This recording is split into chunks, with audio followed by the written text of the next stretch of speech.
Hi friends, welcome back to Pasiyum Rusiyum. இன்னைக்கு Pasiyum Rusiyumல புலி கூழ் செய்ய போகிறோம். பாரம்பரியமான இந்த ரெசிபி அந்த காலத்தில் செய்யப்பட்டு கொஞ்சம் கொஞ்சமாக இப்போது மறந்துட்டாங்க மக்கள் அப்படின்னு தான் சொல்லணும். அதை ஞாபகப்படுத்துகிற வகையில் இன்றைக்கி நாம் புளிக்கூழ் செஞ்சு காமிச்சிருக்கோம். இந்த ரெசிபி பிரேக்ஃபாஸ்ட்டாகவும் சாப்பிட்லாம், நீங்கள் ஸ்நாக்ஸாகவும் சாப்பிட்லாம். அதே மாதிரி இது ரொம்ப ரொம்ப ஹெல்த்தியானது. நல்லெண்ணெய், வெறும் பச்சரிசி மாவு தான் சேர்த்து செய்கிறோம். ஸோ ரொம்ப ரொம்ப ஹெல்த்தியானது. இது என்னோடய ஃபேவரேட் ரெசிபி. இது உங்களுக்கும் சாப்பிட்டு பாருங்கள், ஃபேவரேட் ஆகிடும். இதுக்கு தேவையான பொருட்கள் என்னென்னு பார்த்துடலாம். பச்சரிசி மாவு, நல்லெண்ணெய், பெருங்காயம், கடுகு, கடலைப்பருப்பு, கருவேப்பிலை, புளி, காஞ்ச மிளகாய், உப்பு. கடாயில் 2 ஸ்பூன் நல்லெண்ணெய் சேர்த்து ஹீட் ஆனோன்னே ஒரு 1/4 ஸ்பூன் கடுகு சேர்த்து வெடிக்கிற வரைக்கும் வெயிட் பண்ணணும். கடுகு வெடித்த பிறகு 1/2 ஸ்பூன் கடலைப்பருப்பு சேர்த்துக்கணும். கடுகும் கடலைப்பருப்பும் ரொம்ப கம்மியாக தான் சேர்த்துக்கணும், நிறையா சேர்த்துடக்கூடாது. இது ரெண்டையும் நல்லா தாளித்து வாசனை வர்ற அளவுக்கு வந்ததும் இது கூட தண்ணி சேர்க்க போகிறோம். நம்ம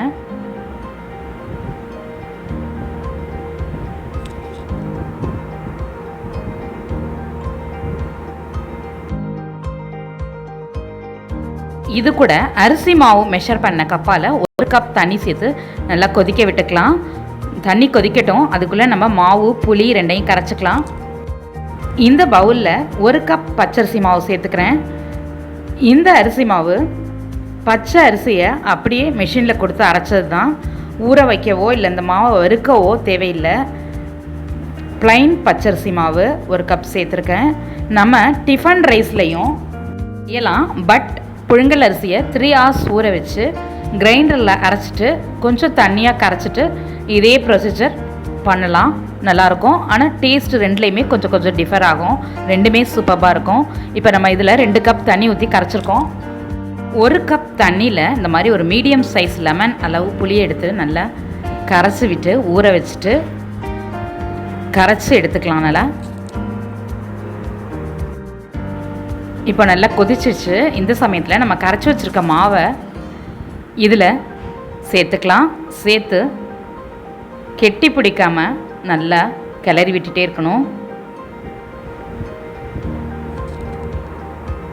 இதுக்கு தேவையான அளவு கல் உப்பு சேர்த்து நல்லா மிக்ஸ் பண்ணி விடலாம். வித்தின் 2 minutes இதை மாதிரி கெட்டியாயிடும். இந்த மாதிரி சேர்ந்து வந்தோடனே நம்ம ஒரு லிட்டு வச்சு க்ளோஸ் பண்ணி பாயில் பண்ண போகிறோம். ஸ்டவ்வை சிம்மில் வச்சுக்கலாம். ஒரு 2 minutes ஆச்சு. இப்போ லிட்டை ஓப்பன் பண்ணிவிட்டு நம்ம கரைச்சி வச்சுருக்க புளி தண்ணியை இது கூட சேர்த்துக்கலாம். அப்படியே அது கூட ஒரு 1/2 கப் தண்ணியும் சேர்த்துக்கலாம். இந்த 1 கப் அரிசி மாவுக்கு நம்ம 4.5 கப் தண்ணி தேவைப்பட்டிருக்கு. ஃபஸ்ட்டு தண்ணி 1 கப், அப்புறம் மாவாக கரைச்சி 2 கப், அதுக்கப்புறமே புளி கரைக்கும் பொழுது 1.5 கப், டோட்டலாக 4.5 கப் வாட்டர் தேவைப்பட்டிருக்கு இது வேகிறதுக்கு. புளித்தண்ணி சேர்த்த பிறகு 1/2 ஸ்பூன் மஞ்சத்தூள் சேர்த்து நல்லா மிக்ஸ் பண்ணிவிட்டு திரும்பவும் க்ளோஸ் பண்ணி வேக விடணும். நல்லா இது மாதிரி மிக்ஸ் பண்ணிக்கணும்.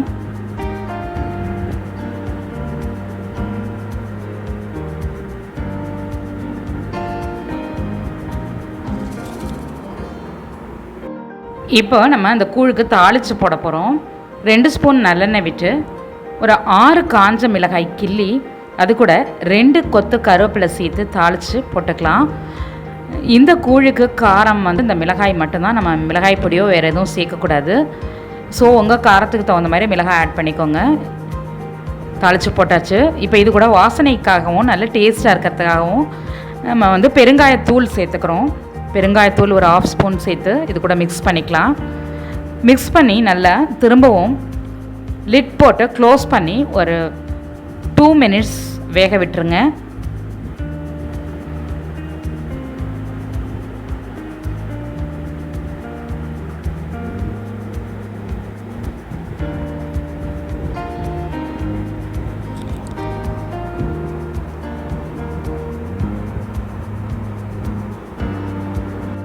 மினிட்ஸ்க்கு அப்புறம் ஓப்பன் பண்ணிவிட்டு ஒரு 2 ஸ்பூன் நல்லெண்ணெய் சேர்த்து மிக்ஸ் பண்ணி நல்லா அந்த நல்லெண்ணெயில் குக்காக விடணும். திரும்பி இப்போ நம்ம க்ளோஸ் பண்ண வேண்டாம், ஓப்பன்லேயே வேக விடலாம். கொஞ்சம் நேரம் நல்லா மிக்ஸ் பண்ணி விடணும், கிளறி விடணும்.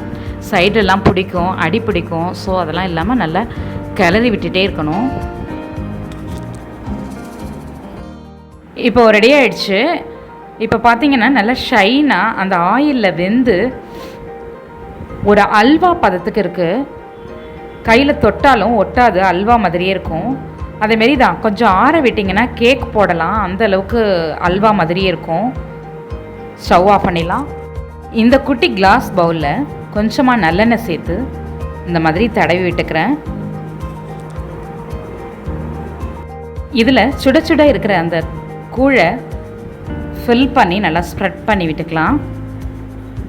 இது நல்லா ஆற வச்சு உங்களுக்கு கேக் மாதிரி எடுத்து காமிக்க போகிறேன். அப்படியே இந்த மாதிரி நல்லா ப்ரெஸ் பண்ணி தேய்ச்சி விட்டுக்கலாம் மேலே வழவழன்னு. பேலன்ஸ் இருக்க கூழை இந்த லீஃப் பிளேட்டில் நம்ம எடுத்து வச்சுக்கலாம்.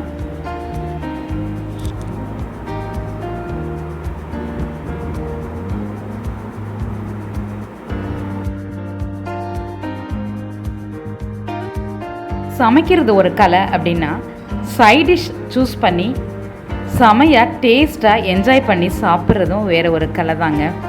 இதுக்கு சூட்டபுளாக வெங்காய வடகம், பச்சை ஆனியன், அப்புறம் இட்லி பொடி 3 எடுத்து வச்சுருக்கேன். இது 3மே ரொம்ப ரொம்ப ஆப்டான சைடிஷ். இதுக்கு இந்த இட்லி பொடி லைட்டாக சாப்பிட்றச்சே மேலே தூவிட்டோன்னா ரொம்ப ரொம்ப நல்லாயிருக்கும். இது கூட இந்த வெங்காய வத்தல் சான்ஸ்லெஸ்ஸாக இருக்கும். ஆனியன் செம சூப்பராக இருக்கும். ட்ரை பண்ணி பாருங்கள் கண்டிப்பாக. இந்த பிளேட் எடுத்துக்கலாம். இதில் நம்ம ஆற வச்சுருக்க அந்த கூழை அப்படியே கவுத்துட்டா சூப்பராக அப்படியே கேக் மாதிரி அதே ஷேப்பில் வந்துடும். ஜெல்லி மாதிரி இருக்கும் செமையாக. இதை இந்த மாதிரி கட் பண்ணி 4 பீஸ் ஆக்கிக்கலாம்.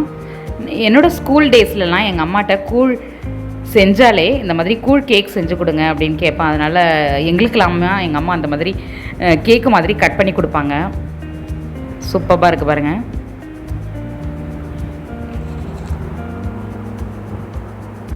புளிக்கூழ் செய்ய கற்றுட்ருப்பீங்க.